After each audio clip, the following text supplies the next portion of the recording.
भारतभूमी ही संस्कृती, इतिहास आणि परंपरेची खाण आहे. याच पवित्र भूमीवर महाराष्ट्राच्या गडचिरोली जिल्ह्यात निसर्गाच्या सानिध्यात वैनगंगा नदीच्या तीरावर बसलेले एक प्राचीन तीर्थक्षेत्र म्हणजे मार्कंडा.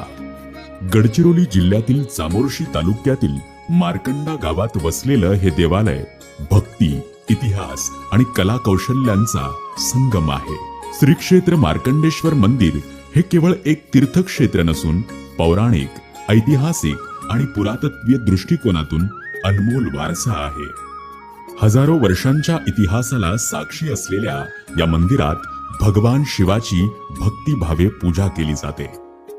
दरवर्षी महाशिवरात्रीच्या दिवशी येथे 5 ते 6 लाखांहून अधिक भक्तगण एकत्र येतात. गंगाजळ अभिषेक, रुद्राभिषेक आणि अखंड भजन कीर्तन यामुळे संपूर्ण वातावरण शिवमय आणि भक्तिरसात न्हाल्यासारखे होते. अशा वेळी मंदिर परिसरात असलेल्या विशाल मैदानावर भव्य जत्रा भरते, ज्यात धार्मिक विधींसोबतच स्थानिक बाजार, पारंपरिक खेळ आणि सांस्कृतिक कार्यक्रमांचा समावेश असतो.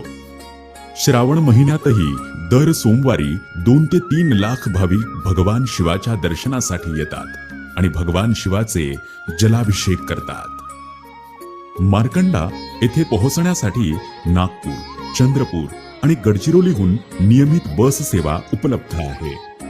येथे दक्षिण वाहिनी वैनगंगा वळसा घेऊन उत्तर वाहिनी होते. वैनगंगेच्या याच भौगोलिक महत्वामुळे हे मंदिर विदर्भाची काशी म्हणून ओळखले जाते. इतिहासकारांच्या माहितीप्रमाणे येथील विविध मंदिरे 9 ते 13व्या शतकात नागर शैलीत बांधण्यात आलेली आहेत. त्या स्थळी पूर्वी 24 मंदिरे अस्तित्वात होती. सन 1777च्या सुमारास येथे वीज पडून देवळाचे बरेच नुकसान झाले. त्यानंतरच्या काळात आणखी काही मंदिरे कोसळली, अशी भारतीय पुरातत्व सर्वेक्षण विभागाच्या अहवालात नोंद आहे.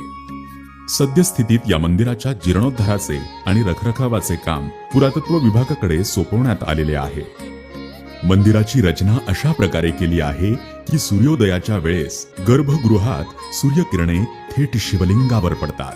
येथील मुख्य मंदिराच्या आत प्रांगण आहे, जेथे विविध देवी देवतांच्या जोडप्यांची शिल्पकला पाहायला मिळतात. पुढे मंदिरात प्रवेश केल्यावर तिथेही अनेक अप्रतिम स्थापत्य कलांचे दर्शन घडते आणि पुढे गेल्यास आपणास गर्भगृहाचे दर्शन घडते.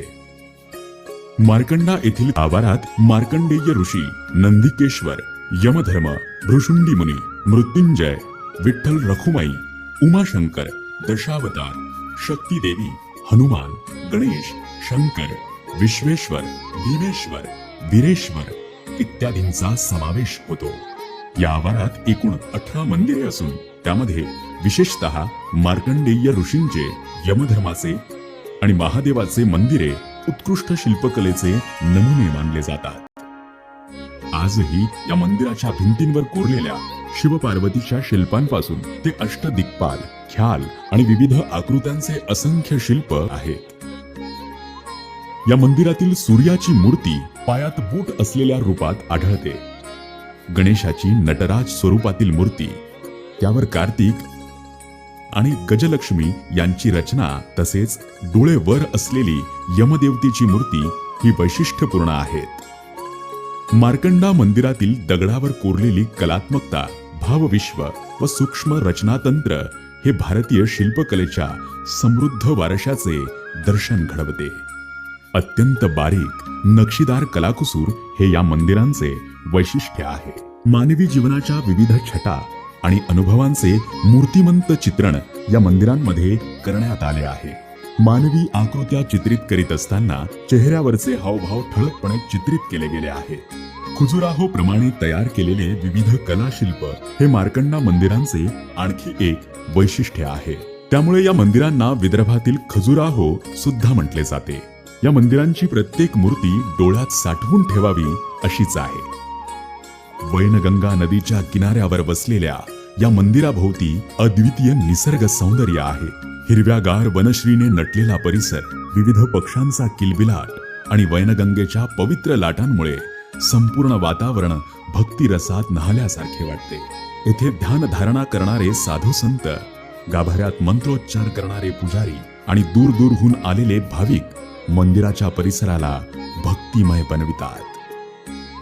श्री क्षेत्र मार्कंडेश्वर मंदिर हे केवळ एक धार्मिक स्थळ नाही, तर परंपरा, इतिहास आणि संस्कृती यांचा संगम असलेले एक पवित्र स्थान आहे. येथे आलेल्या प्रत्येक भाविकाला आध्यात्मिक शांतीचा अनुभव मिळतो.